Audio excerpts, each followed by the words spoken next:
What's going on, guys? This is Damien from The Lookout, and I am here with Blair, who went undefeated with Future Gohan in Swiss and ended up on 5th place at Top Cut at the first regionals in 2024, the UK regionals. Congratulations, mate. How you doing? Yeah, very well. Very happy with how the deck performed. Yeah, it was a big step from Nats. I did terribly at Nats with this deck, but I took the time to perfect it, took it to Stockport. I believed that it was still the best red deck going into this set, and yeah, it did wonders for me. I was very happy with how it performed. Awesome. So, tell me, before we jump into the deck profile, why Future Gohan? Future Gohan, I'm very good with red decks over everything. I've splashed in blue, yellow, black, green. I'm just better with red in general. I did a bit of testing with the deck just before Nats. I only had about a week of testing before I took it. I did feel that the deck personally was more. It just offers more than Pandas. It's just a bit more versatile. You can do a lot more for your energy. I felt like if any red deck had a good shot into U7, it would be this deck. At Nats, that did not go my way. And yeah, it's something that I've tested since, and I've kind of built my deck around the U7 match, which at Stockport was probably not the best way to go because I think it was a very varied field of what was played, which you'll get in my my rounds when I go through them. I didn't play a single match more than once, apart from when I got to the top 8 where I faced U7 for the second time. I had a bit of an incomplete side deck. There was a side deck card that I wish I could have taken to Stockport, and I feel like if I had that side deck card, this deck actually has a great match into U7. Awesome. So, for our viewers, let's see the deck. Perfect. So Sun Gohan and Trunks, unawakened side. When it attacks, you look at the top 5 for any Saiyan or any Earthling. No energy restriction. It's perfect. You can search your secret rares, you can search your supers, you can search anything pretty much that this deck runs. It awakens at 4 less life, or if you have 2 or more energy and the destroyed West City from your Z deck in your battle area.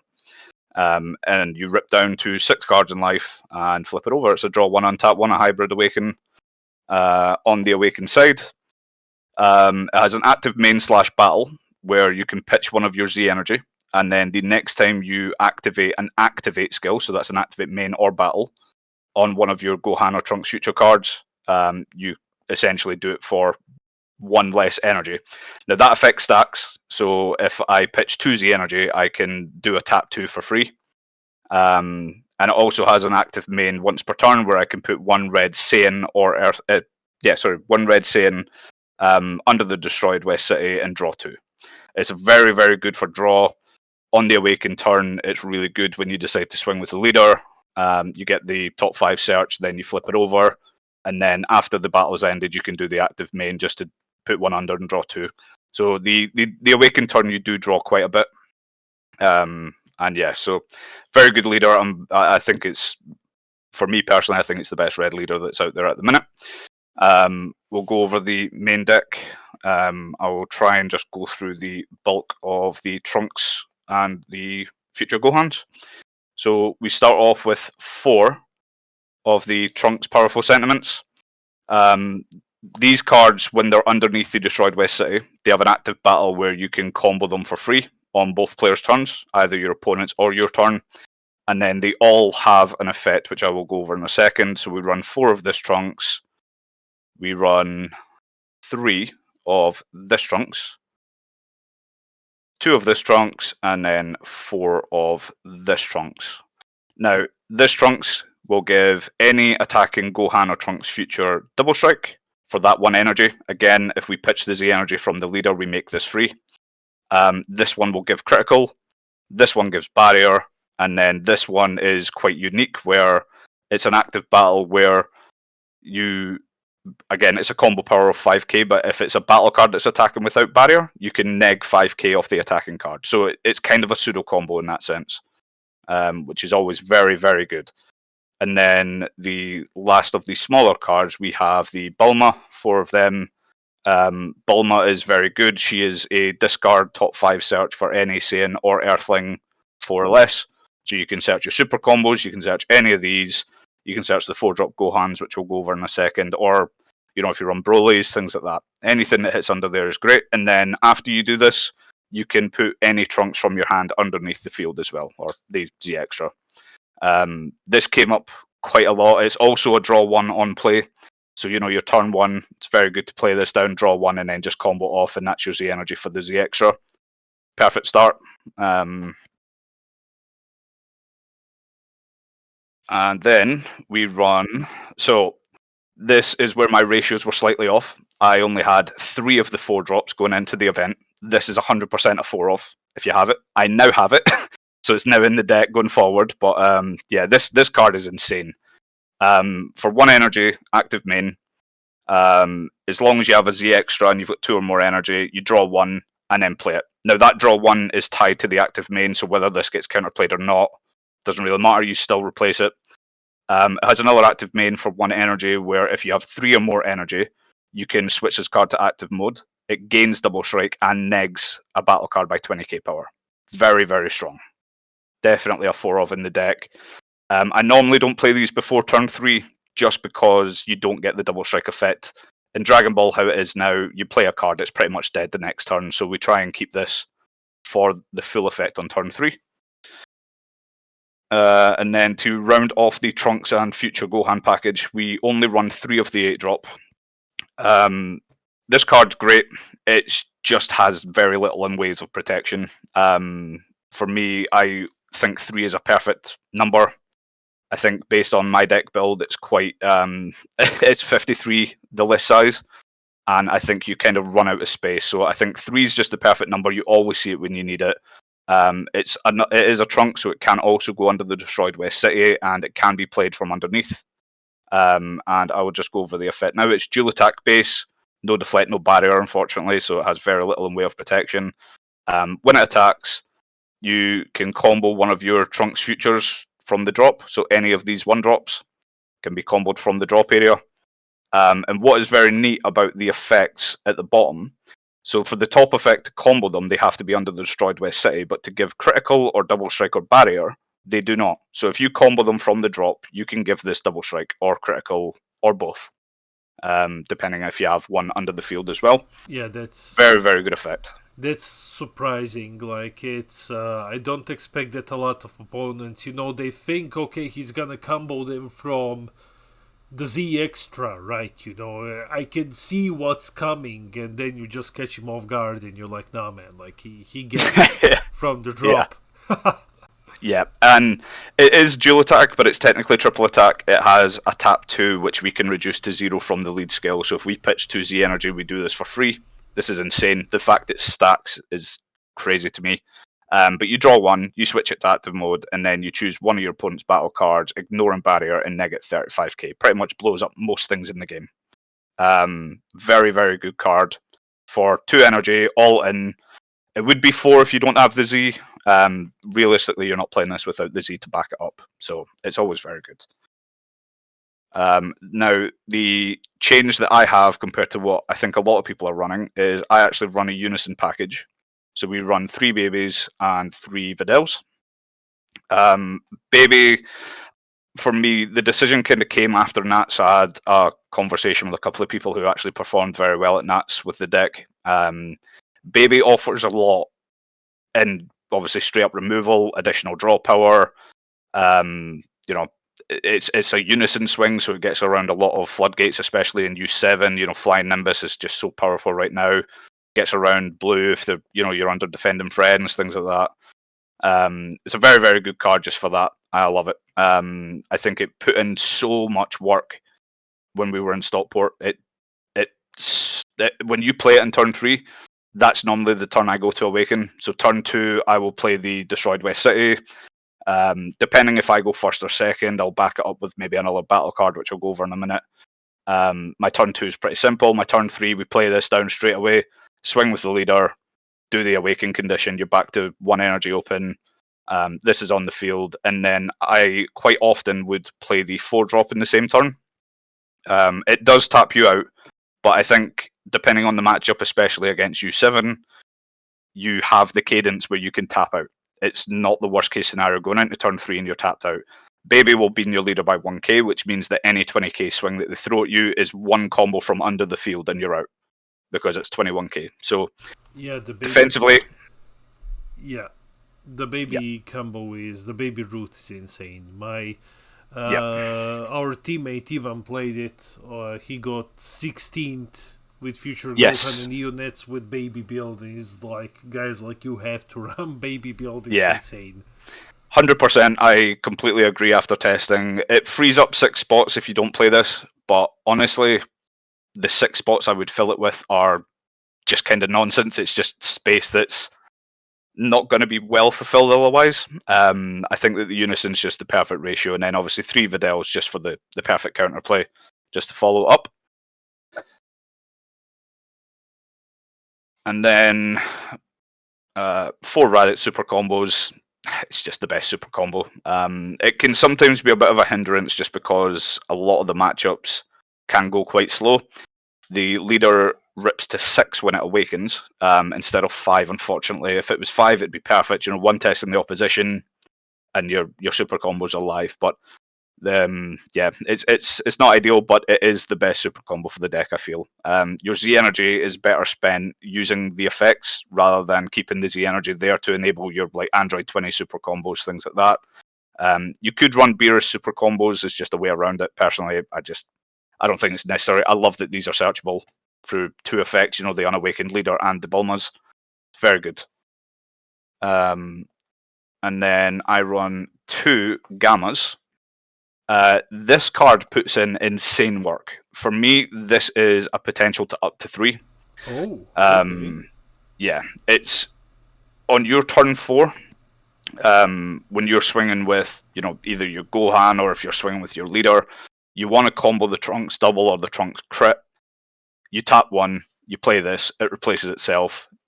Even if the card gets countered, it doesn't matter because it's all part of the active battle step that it'll give a 10k power boost. So when you combo the Trunks, your leader's 20. When you use this, it's 30. So it's a 30 double or a 30 crit or potentially a 30 double crit, depending on how you've set that up. It's very, very valuable. Yeah, that's a lot. And you get a 15k body, and he buffs himself, right? That's right, yeah. Sometimes what I would do, if I was under like Nimbus, for example, I would play it and just combo it. So it's a 15k effect just off of that. So your leader becomes 30, and then the Trunks would give it 35, or if you have a couple of Trunkses, it's technically 40. The amount of times I would just combo this, or play this, and then combo off for 1 energy, no cards in hand, I'm 40k double strike crit. It's kind of wild how powerful that gets. Yeah. The amount of people that just take those damage because they're just not willing to combo out of that, which is also very good. We run 2 Cell Maxes. This one for me is Cell Max is starting to lose its presence, I think, in the meta. I think it's good in some decks. For this deck, I'm not 100% certain on it. It's good as just a 25k body to attack. More often than not, I'm actually swinging with it twice just to kill it and kill a battle card, because in U7 in particular, they're going to rest the leader or they'll rest the Goku and then they rest this. This is just a dead card once it's in rest mode.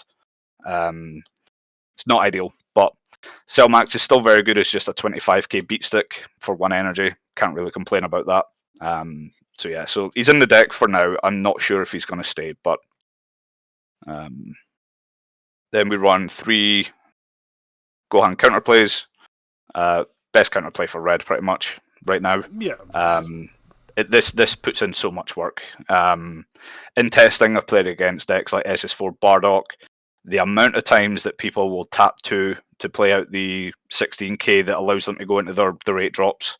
They'll always, I say they'll always, if they're smart, they will not tap a red. But the amount of times where I would put this down in testing and then they would counter this, and then I would put the Videl down on the play that they counter with the Bardock, and neg 20 to the 16 and the Bardock they've just played. You know, you can get around it just by kind of baiting this out, but it's still a very, very good card. It's also just a tap 1 beat stick as well if you want to go for the double strike if you need it. Very useful for that. The blocker never ever comes up, not anymore. And then we run 3 Broly's, Surging Attack. Again, this is my turn 2 go-to if I go second, because your opponent needs to be on 2 energy. It's perfect. You know, tap 1 for the field, tap 1, play this, 25k crit, and then bottom deck it to draw 1. It's a great card. It puts on early pressure without giving them hand size. I think 3 is a perfect ratio. I tried it at 2 and Gamma at 3. I just think that this in the other game puts in so much more. And then Overwhelm, 1 Vegeta Heated Fighting Spirit. You constantly are putting cards into your drop area for the effects. You build up your drops so quickly, so you can afford to overwhelm multiple times in a game. This is just standard 30k removal, and yeah, everybody knows what this card does. 5k combo power as well, worst case scenario. Secret rare, of course, Vegito. It is just the best red Saiyan secret rare out there. This is one of the issues I did when I went to Nats. I chose to try the Trunk secret rare instead of using this. That was a big mistake. Yeah, this secret rare is just, it's too good. The one thing that I will say that in a lot of my games I've tested with U7, this attack will never go through. Never, ever, ever playing this looking to quad strike your opponent. The purpose of this card in the U7 matchup is to look at your opponent's hand. In U7, they will quite often either charge or Z-charge a 6-drop, maybe multiple. Sometimes I've seen it where they do it twice. This is to peek at the hand and rip away the 6-drop. Just get it out of there. You don't want to see it on the board. And then your leader is 25 for the turn. And when you Z-awaken, he's 30 for the turn. So this just offers so much value. Like I say, the quadruple strike, it's nice. Sometimes I have played it looking at my opponent's hand and I see that they just don't have the negate. And yeah, the game's over at that point when you put this down. We'll go into the extra card package now. I ran 3 testings. This will be cut to 2 in favour of the 4th Gohan. But I only had 3 at the time of Stockport. But 3 testings, you know why. Just a blocker token negate stops your double strikes, triple strikes, things like that. We run 2 King Vegeta's Imposing Presences for obvious reasons. It's good into U7 for the 30k swing. It's good into Pan. It's good into just a lot of decks right now. I think this card is great again. And then the last extras we run 3 Explosive Dances. I would argue that you should run this at 4 in this deck. You have a tendency of draw a lot early, and you don't want to charge this early at 3 copies. With a 4th copy, I think that you would have the freedom to charge 1 on turn 1 or turn 2 without feeling the ramifications further down the game. But yeah, this card puts in a lot of work. Against U7, it's a bit, for me, it's kind of 50-50. I found that I would maybe side out 1 copy and just leave it at 2. They just Z-charge so much that, and eventually it'll get to a stage where when they get a swing through, they'll just combo off 2 cards and it'll be 2 15ks, and it means that their next swing is free because it all goes to Z energy. So yeah, this card can be a big hit and miss. It just depends on the match. Alright, so let's check out the Z deck and the side deck. Yep. So we'll go over the Z deck first. So we ran Destroyed by City. Obviously, it's your draw power. This is what you put your cards under. It does have Z stack for this Time Machine Departure. This will not be part of the deck any further. You never ever want to put your 8-drop Trunkses under here because it limits you to Trunks for the turn when it gets played. It's just not ideal. The reason why it was in here is because I couldn't find my 2nd copy of Defender of Life. I found it, so this is now getting cut for a 2nd of these. This puts in so much work into U7. A lot of the times they'll stay at high life, they'll stay at 6 or 5 or even 4. You need to be able to just burn them down. It puts in a lot of work.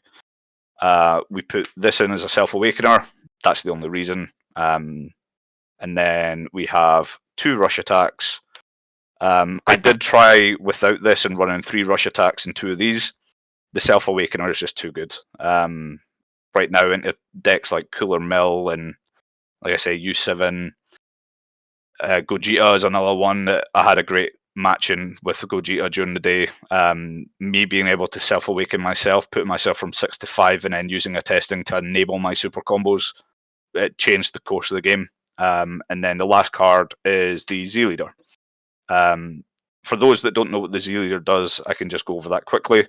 So it costs 1 energy for 3Z. It is very expensive, unfortunately.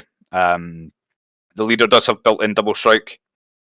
You do it at 3 or less life, and its auto is when one of your red cards is used in a combo, you draw 1, and then choose up to one of your opponent's battle cards or unisons and neg it 5k. Now, the best play that I did into U7 that day was King Vegeta's Imposing Presence, neg the 30k down to 20, tap 1, Z Awaken, and combo a Trunks Frustration. So this is the one that negs 5k on combo, this one here. So your leader at that point becomes 25 because of the combo, but you've neg 10 here. That will also neg 5, and this will also neg 5, and you get a draw. So in that one attack, you've negged 20k for the turn off of the 6 drop. It's a great Z leader, personally. Yeah, very good. I think it's brilliant. And yeah, so that was the Z deck. Like I said, this time machine will get cut. It just doesn't do anything for the deck at all. Honestly, the best thing about this is that it has a cost of 3. Sometimes I'll have no Z energy and it just enables my Gohan counterplays because it's a cost of 3. But if you've got the Z leader does the same thing. I don't see any world where you play this now. And then we'll go over the side deck. So, actually, that is not side deck. Vegito Unison of Might. This was primarily for Cooler. I walked into that in my round 1, and it shuts him off. He can't play anything. The deck's dead. It's just too good. It's very good into that match. That's the sole reason that it was in there. The UK and Europe in general, I'd probably say more the UK that I know of. There are quite a few Cooler Mills there, especially at Stockport as well. So I ran into one in round 1, and this literally saved me the game. I won that game with 1 card left in deck, and it was only because he couldn't hit anything while I had them out, which is perfect. We run 2 Concentrated Destructions Kaioken. Sin, the yellow Sin promo, annihilates this deck. None of it has barrier protection. On play, all of your stuff's going to get removed. So you need to be able to deal with the yellow Sin, and this is the best way to do it.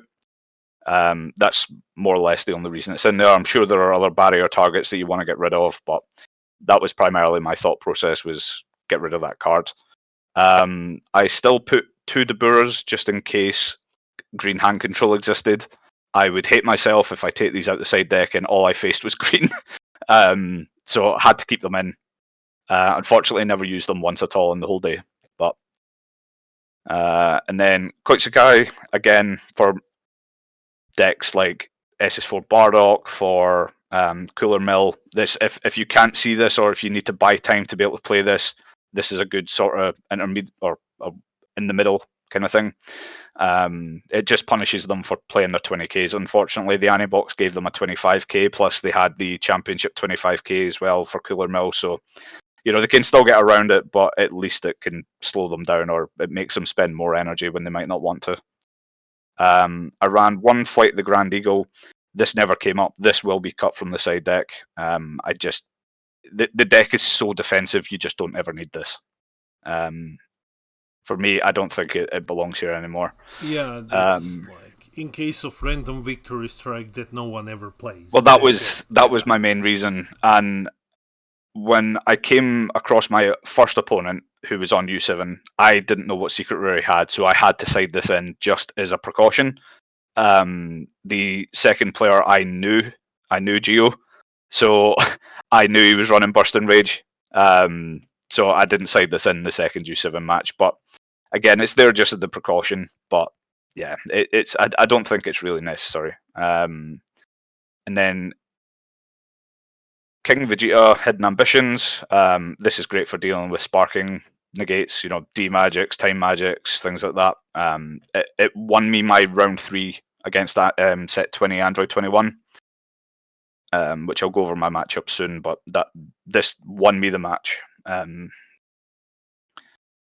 then 2 After Image Technique. Again, it's just a great way to get around high attackers. It's very good when they're swinging with a 6-drop for U7. It just puts in a whole lot of work for that. We ran 1 Vegeta Royal Evolution. If I had access to 2, I would cut this for a second one of these. It's very good at getting around those pesky floodgates, like Flying Nimbus, stuff like that. Yeah, the floodgate meta doesn't affect leaders, so yeah. Exactly. So it's very good. And the thing is, as well, with Vegeta Royal Evolution, which I love, is all of the effects come after the battle. So if I swing with my leader and I combo the double strike and the crit, for example, when I combo this, at the end of the battle, you restand the leader, then negate its skills. So the first swing of double strike and crit will go through, and then if you Z Awaken when your leader is inactive, it's a new card, so it has its skills back, which means that you're back to being a double striker. So this can put in a lot of work, especially into this leader. Yeah, I think it's a great card. I definitely wish I had another copy to go to 2.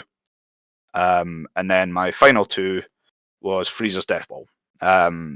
This is mainly a lot of this package that you'll see is for U7. So Death Ball, After Image, Kaiokens, Royal Evolution, and sometimes these. But we've got 2, 4, 6, 8, 9 cards to side into U7. And like I said, the deck is very, very greedy for size.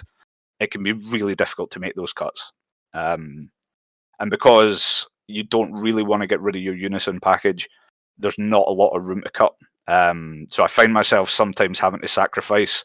But yeah, it's the side deck did well. There is 1 red side deck card which I don't own, which 100% I would put 2 copies into the deck for anybody who's interested, and it's a draft box card called the Final Blow. It deals with the 6-drop outright. The Cell Max, funnily enough, if they rest your Cell Max, you just neg it 25. Obviously, the Final Blow will negate its skills when it dies, but you neg 25k in the active battle step, and then if I have a Trunks Frustration under the field and I combo it, it will neg the last 5 on the 30k. So you can just outright kill the 6-drop in the battle just by negging it to death. I'm definitely going to try and make space for that. I don't know where. I don't know what I'm going to cut. But yeah, that would be the next addition to the side deck, 100%. Awesome. So, thank you for the deck profile. Before we end the video, do you have any shoutouts? Yeah. So shout out to my team, NEK, Northeast Guys. Great practice buddies, all very good players. One of my teammates, he got top 16 at Nats with Cooler Mill, so it was good to test against him. A couple of times before the Nats event, so I kind of knew how the deck played out, especially into this, which really, really helped me in round 1. So shout out to all the guys there. Ross, who also plays U7, good matchups on the week before the event. Shout out to Planet Vegeta Discord server. It's another good place to test. Just a wide community just for testing games. Shout out to yourself. I love the content you do. Especially towards the end of last year, those comedy videos, absolutely loved them. Yeah, they were brilliant. Good, we had a good chuckle at them. So yeah, love the content, man. Just keep it coming, and just looking forward to Fusion Worlds. Yeah.